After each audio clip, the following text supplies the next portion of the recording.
A woman at the bus stop told me to get out of my wheelchair and give it to her son. I was waiting for the bus when a kid pointed at me and said, "Mom, my legs hurt. I want to sit down like him." She looked over and said, "Get up. My son needs the chair." I told her that I was paralyzed, but she didn't care. He's been on his feet all day waiting for this bus. He's a good boy. He deserves to sit. All the people waiting stared, and I just laughed. "Ma'am, my legs don't work. I can't stand up." She didn't move. "I'll rent it for $30. Give me rent. You'll get your rent when you fix this damn door! "It's not for rent. I just told you I'm paralyzed." She rolled her eyes. $75. Final offer. Don't be cheap. I told her again that it wasn't about money and started rolling away to wait further down the sidewalk, but she grabbed the back of my chair and yanked it. "Where do you think you're going? My son needs to sit down. You need to give him your chair." I tried to push her hand off the handle. "Let go of my chair." She grabbed my wrist and tried to yank me up. "Stand up. Stand up." "I literally can't. My legs don't work." She bent down, got her hands under one of the wheels, and tried to lift, but the chair barely moved. That's when the bus pulled up and she pointed at me and told the driver, "You can't let him on. He harassed my son. Stop the cap." He's a danger to my kid." But a guy waiting at the stop with us said he didn't do anything. She tried to dump him out of his chair. She turned to him. "He's selfish. He should have given my son the chair. My son is tired and he just sat there." But her son said, "Mom, I didn't want his chair. I just wanted to sit down like him." The driver looked at the woman and said, "Ma'am, you can walk home. You're not getting on my bus." She started yelling that everyone was lying and that I'd started it. But the driver ignored her and lowered the ramp for me. And then her son walked over to me and said, "I'm sorry my mom did that. I hope your legs feel better someday." I smiled. "Thanks, buddy. They won't. But I've got this chair, so I'm okay." Oh, my teacher looked at my drawing, covered her mouth, and ran out of the room screaming. Our assignment was to draw something that makes us happy. So I drew me and my dad fishing at the lake, something we do every Saturday. I picked up my paper to see what she saw. 2 stick figures, a fishing rod, a lake, a building that said Larry's Bait and Tackle, and a fish that I even labeled fish in case there was any confusion. I had no idea what I did wrong. She came back with 2 security guards, still screaming, grabbed my drawing off my desk, and pointed at me like I was dangerous. They walked me out without saying a word and sat me down in Principal Carter's office. He had my drawing under a desk lamp like he was examining a ransom note. He looked up. "Explain this." I told him it's me and my dad fishing at the lake. He pointed at my stick figure's hand. "You're telling me this is a fishing rod when I'm looking at a weapon." I told him there's a line coming off it with a fish on the end, and I literally wrote the word fish next to it. Mrs. Keller leaned in. "It looks like he's aiming at the building." I told her it's Larry's Bait and Tackle where we buy worms, and he's facing the water because that's where fish live, and that's how fishing works. I didn't understand how every adult in the room was looking at a fish and seeing a threat. Principal Carter picked up his phone and called my dad. Mr. picked up his phone and called my dad. "Mr. Davis, your son drew an image that appears to depict a school shooting. We need you here immediately." I sat there staring at my drawing, wondering how I ended up here. My dad showed up still in his work shirt with dirt on his hands and stopped in the door.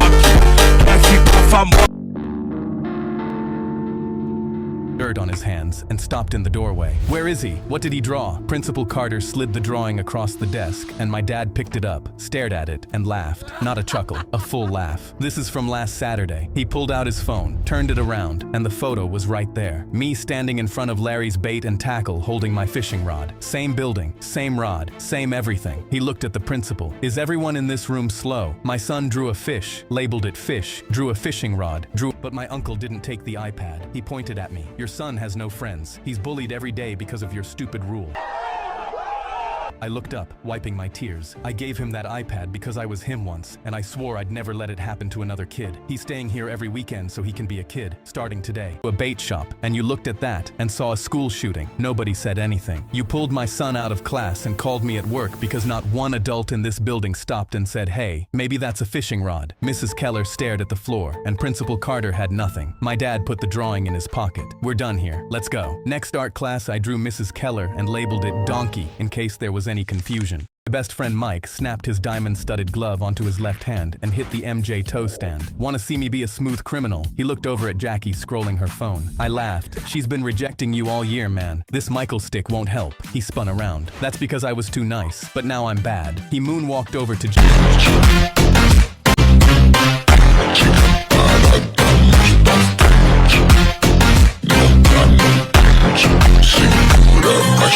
Jackie, then did the MJ spin and tipped his fedora hat. Will you be my Billie Jean to prom? I promise if we have a kid, I'll gladly say he is my son. I watched as Jackie started laughing, and Mike put his gloved finger in the air. And before you say no, watch this. He hit the ant.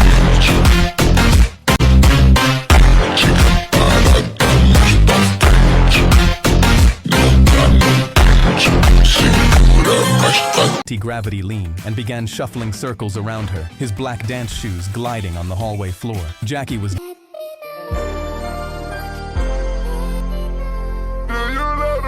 doubled over laughing as Mike yelled, "Woo!" And I thought, this is it. My friend was about to get the girl he's been crushing since first grade. But then she shook her head. I'm sorry, Mike. This is funny, but the answer's still no. My jaw dropped as my friend suddenly stopped shuffling. I would say he, but there's nothing to he about anymore. He put his hands in his pockets and slowly moonwalked back. I put my arm around his shoulder. You'll get her next time, brr. But he cut me off and took Jackie's phone from his pocket, then her wallet, then finally her car keys. He held them all in his gloved hand. I grabbed my head. How did you get these? He chuckled. I told you I was a smooth criminal. I meant it literally.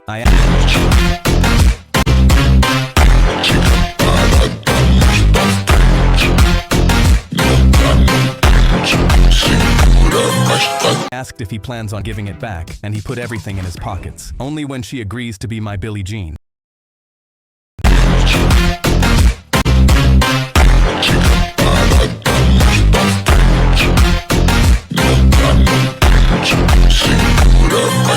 Was working my first ever McDonald's shift when a dad came in with his two bratty snot-nosed twins. We want nuggets. They had their hands in the air, screaming so loud the old lady nearby dropped her coffee.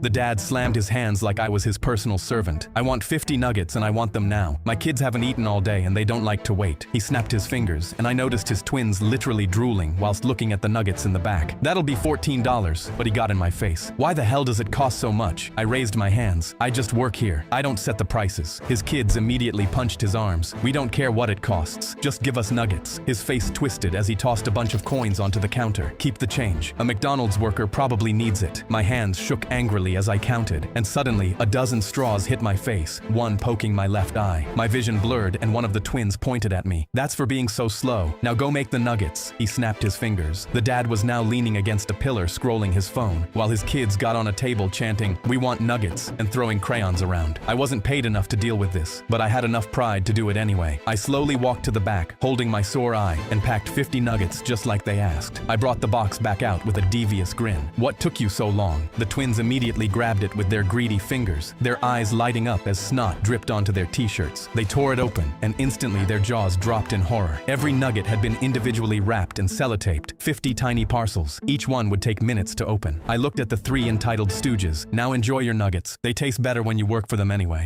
I knocked out the smallest, weakest kid in school. While I was bench pressing, he cracked my ribs with a 5-pound dumbbell and smiled. That was Chester. He was 4'11", 85 pounds, and was the worst bully I ever met. His two brothers were 6'6", 300 pounds of pure muscle. Nobody touched Chester because they were terrified of his big brothers. I told the teacher, but he never believed that Chester had the strength to actually hurt anyone. I walked around with 2 cracked ribs for 3 months and couldn't laugh without wincing. A week later, my history teacher stepped out. Chester whispered into my ear, "Have you ever felt a tiger's claw?" Then he stabbed a pencil an inch deep into my back. I bled out onto the floor and everyone Stop the cap!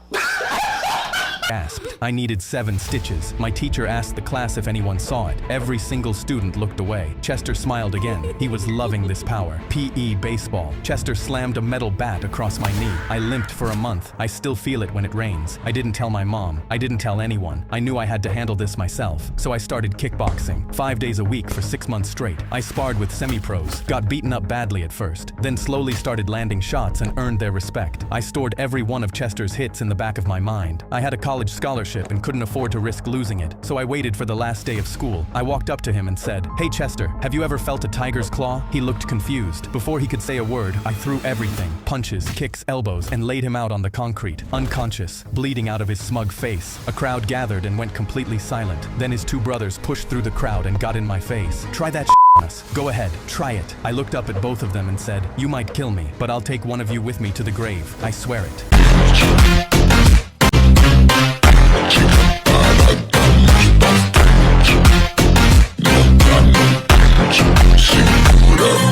They went quiet, glanced at each other, then walked away. For as big as they were, they had never actually been tested. Chester had 17 broken bones and ate through a straw for 4 months. No charges were pressed because even his own parents knew he had it coming. When I think about that day, I still get the warm and fuzzies.